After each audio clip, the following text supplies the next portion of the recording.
এইকাৰণে মই তাতে বেয়া কাম কৰি মাফ খোজা নাই মই আঠুকাৰী এইকাৰণে মাফ খুজিছো যাতে আমাৰ ল'ৰাক এটাৰ প্ৰাণ বাচে সেইকাৰণে মই মাফ খুজিছো যিহেতু আপোনালোকে সকলোৱে গম পাইছে গোৱালপাৰাত কি অৱস্থা হ'ল পংকজ পাঠকৰ ওপৰত মডেল পুলিচ গুলি দেখুওৱা হ'ল কাৰ কিমান ভুল আছিলে এইখিনি মই ক'বলৈ নাযাওঁ কিন্তু মই দেখুৱাব লৈছোঁ যে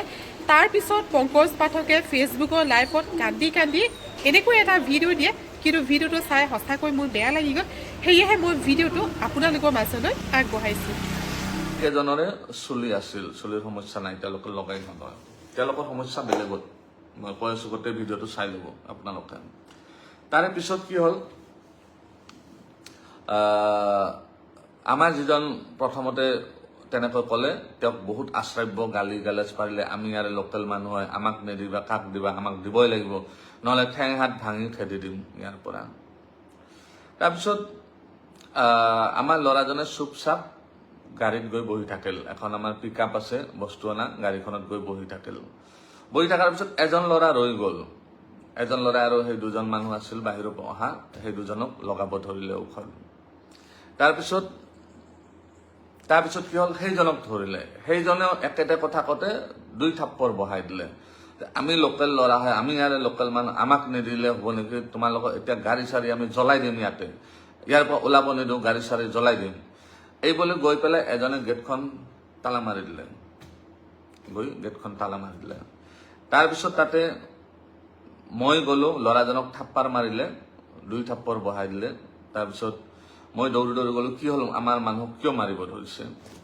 তাৰপিছত মই মোবাইলটো লৈ এই মোবাইলটো যিটোত লাইভ আছো এই মোবাইলটো লৈ পেলাই গৈ যিজন মানুহে আমাৰ ল'ৰাজনক মাৰিব ধৰিছে তেওঁৰ ভিডিঅ' বনাওঁত লাগিলো আপুনি কিয় মাৰিব লাগিছে আমাৰ মানুহখিনিক এনেকুৱাতো একো কৰা নাই ঔষধটো দিব নোৱাৰে বুলি কৈছে আপোনালোকে মাৰিব নালাগে নহয় তাৰপিছত মোৰ মোবাইলটো এনেকৈ থাপ মাৰি লৈ পেলাই দূৰত পেলাই দিলে দলিয়াই দিলে তাৰপিছত তেওঁলোকৰ 2-3 জনে মই যেতিয়া মোবাইলটো বুটলিব গ'লো মোক পিছফালৰ পৰা বেয়া কৰি এইখিনিত লাঠি মাৰি দিলে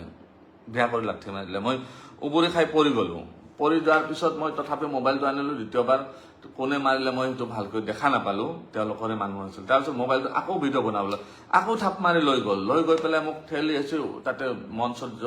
আছে ৱালত এনেকৈ মোক মাৰিব ধৰিলে তাৰপিছত আমাৰ ল'ৰা কেইটা যিকেইজন বেলেগ ষ্টাফ আছিল গ্ৰাউণ্ড ষ্টাফ সেইকেইজনে দৌৰি আহিল মোক বচোৱাৰ কাৰণে অহাৰ পিছত তেওঁলোকৰ 3জন মানুহ নে 4জন মানুহ আছিল সেইটো গ্ৰুপৰ 3-4জন মানুহে কি কৰিলে আমাৰ যিকেইজন সৰু ল'ৰা আছিল সেইকেইজনক মাৰিব ধৰিলে মাৰপিট কৰাতে আমাৰ কেইজনৰ লাগিল আমাৰ 7জন ল'ৰা আছিল তেওঁলোকৰ 3 বা 4জন আছিল তো এই কেইজন হ'ল ডেকা ল'ৰা তো এই কেইজনৰ লগত ক্লেছ হৈ গ'ল তেওঁলোকৰ তাৰপিছত তাতে যিকেইজন লক্ষীপুৰৰ পৰা অহা মুছলমান ব্যক্তি আছিল সেইকেইজনে আমাৰ মানুহখিনিক কোনো প্ৰকাৰে এই কৰি টানি টুনি লৈ গৈ পেলাই আমাক অফিচটোত ভৰাইলে ক'লে দাদা আপুনি ইয়াতে সোমাই থাকক এই মানুহকেইজনৰ ৰেহৰূপ আমি ভাল দেখা নাই এইকেইজনৰ অলপমান কিবা সমস্যা আছে তো আমি ইমিডিয়েট পুলিচক ফোন কৰিছো আপুনি চিন্তা নকৰিব তেতিয়া লগে লগে ময়ো অফিচটোৰ ভিতৰত গৈ ইমিডিয়েট মই আমাৰ নলবাৰীৰ যেহেতু মই নলবাৰীৰ বাসিন্দা হয় বৰ্তমান আমাৰ বিধায়ক তথা মন্ত্ৰী মহোদয় জয়ন্ত মল্ল বৰুৱা ডাঙৰীয়াক ফোন কৰি জনালো দাদা এনেকৈ মোৰ ওপৰত এটেক হৈছে তো তেওঁ ইমিডিয়েট এছপিক ফোন কৰি ক'লে এছপি মোৰ কল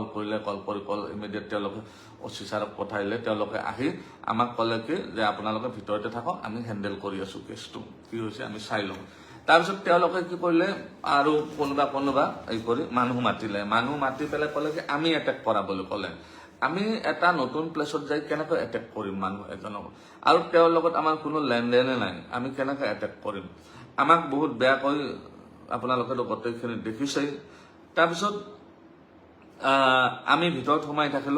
সোমাই থাকোঁতে অলপ পিছত মেজিষ্ট্ৰেট ছাৰ আহি পেলাই মোক ক'লে যে তেওঁলোকে বহুত উগ্ৰ হৈ আছে আপুনি বাহিৰত গ'লে আপোনাক মাৰি দিব পাৰে বেছি মানুহ নাছিল ইয়াতে আৰু এটা কথা ক্লিয়াৰ কৰি দিওঁ এই যিটো ইনচিডেণ্ট বা এইটো যিটো প্ৰি প্লেনেড হয় এইটোৰ লগত গোৱালপাৰাবাসী ৰাইজৰ কোনো সম্পৰ্ক নাই কোনেও গোৱালপাৰাবাসী ৰাইজক গালি নিদিব বা তেনেকুৱা একো বেয়া কথা নকয় যেন এইটো এটা কেইজনমান মানুহৰ এটা গ্ৰুপৰ লগত গ্ৰুপৰ কথা আৰু তাত গোৱালপাৰাবাসী ৰাইজ নাই তাতে আছিল কিমানজন 30জন বা 40জন মানুহ তেওঁলোকৰে গ্ৰুপ হয় এইটো তেওঁলোকৰ গ্ৰুপৰ মানুহ আছিল 30জন মান 40 জন গোৱালপাৰাবাসী তাতে কোনো লেনদেন নাই, গোৱালপাৰাবাসী আহাই নাছিল তাতে। তাৰপিছত কি হ'ল, মোক ভিতৰত আমি বহি থাকিলো, কিছু সময় 2 ঘণ্টামান বহি থাকিলো। বহি থকাৰ পিছত মেজিষ্ট্ৰেট ছাৰে আহি ক'লে যে কথাটোতো বহুত হেৰি হৈ গৈছে, বহুত হাল্লা, তেওঁলোক বহুত উগ্ৰ হৈ আছে, আপোনাক ইয়াতে পৰা অলপ পঠাব দিগদাৰ হৈ গৈ আছে, অলপ সমস্যা হ'ব পাৰে, বা তেওঁলোকে কেনেকৈ আপোনাক ইয়াতেও দৰ্জা ভাঙি দি এটেক কৰিব পাৰে। গতিকে আপুনি এটা কাম কৰক, আপুনি যিহেতু জনা বুজা মানুহ, তো আপুনি তেওঁলোকক আমি বাহিৰত লৈ যাম ধুনীয়াকৈ। তেওঁলোকে কৈ আছে কি মাফ খুজিব লাগে, তো জাগাৰ বদনাম হৈছে বুলি মাফ খুজিব লাগে। জাগাৰ বদনাম কেনেকৈ হ'ল? আমি যদি তেওঁলোকৰ মতে আমি যদি মাৰিছো তেনেহ'লে জাগাৰ বদনাম নহয়। তেওঁলোকে যদি মাৰিছে তেতিয়াহে জাগাৰ বদনাম হ'ব। তো মই ক'লো ঠিক আছে ছাৰ, যদি তেওঁলোকে সেইটো বিচাৰে তো মই ৰেডি আছো, যাতে আমাৰ যিখিনি মানুহ আছে এইখিনিৰ মই প্ৰাণকেইটা লৈ পেলাই যাব পাৰোঁ, সশৰীৰে যাব পাৰোঁ। তাৰপিছত মেজিষ্ট্ৰেট ছাৰ আৰু যিখিনি আৰক্ষী প্ৰশাসন মানুহ আছিল সেইখিনি আমাক বাহিৰত আহিলে। সেই অফিচ ৰুমটোৰ পৰা আপোনালোকে দেখিছে, অফিচ ৰুমটোৰ পৰা একদম ফিল্ডৰ মাজলৈকে 50-60 মিটাৰ এই গোটেইখিনি আমাক মাৰপিট কৰিছে, লঠিয়াইছে, গুৰিয়াইছে, চৰিয়াইছে, পিছফালৰ পৰা এনেকে যিমান পাৰিছে তেওঁলোকে মাৰিছে। মাৰাৰ পিছত মোক আনি পেলাই এওঁলোকে পুলিচ প্ৰশাসনৰ মানুহখিনি ক'লে ঠিক আছে আপুনি এড্ৰেছটো কৰি দিয়ক, কথাখিনি কৈ দিয়ক। মই কথাখিনি তেওঁলোকক থিয় হৈ যেতিয়া হাতযোৰ কৰিব ধৰিলো, পিছফালৰ পৰা এনেকে একজনে ধাম কৰি মোক মাৰিছে, এনেকে পিছফালে এইখিনি। তাৰপিছত এনেকে একজনে ওপৰত উঠি এনেকে হেঁচি দিছে মোক, তলত আঁঠু কাঢ়িব লাগিব। তাৰপিছত মই আঁঠু কাঢ়িলো, আঁঠু কাঢ়াৰ পিছত ইমান পিছফালৰ পৰা লঠি আছে, ইমান মানে মাৰিছে বেয়া কৰি, এতিয়া মোৰ ইফালে চব বিষ হৈ আছে। তো ইমান, তাৰপিছত আমাৰ ল'ৰাকেইটাক আৰু ভয়ংকৰ কৰি পিটিছে, ইমান পিটিছে। তাৰপিছত কি হ'ল, আপোনালোকেতো বাকীখিনি দেখিছে, মই তেওঁলোকক কাণত ধৰি, তেওঁলোকে এনে মাফ খুজিলে নহয়, কাণত ধৰি মাফ খুজিব লাগে। মই হ'ব কাণত ধৰি মাফ খুজিম, আমাৰ মুঠতে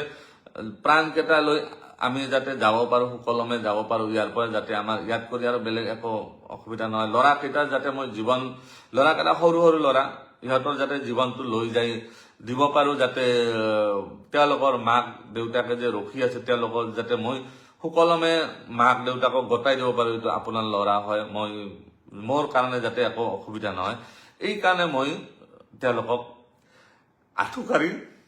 কাণত ধৰি মাফ খুজিছো। এইকাৰণে মই তাতে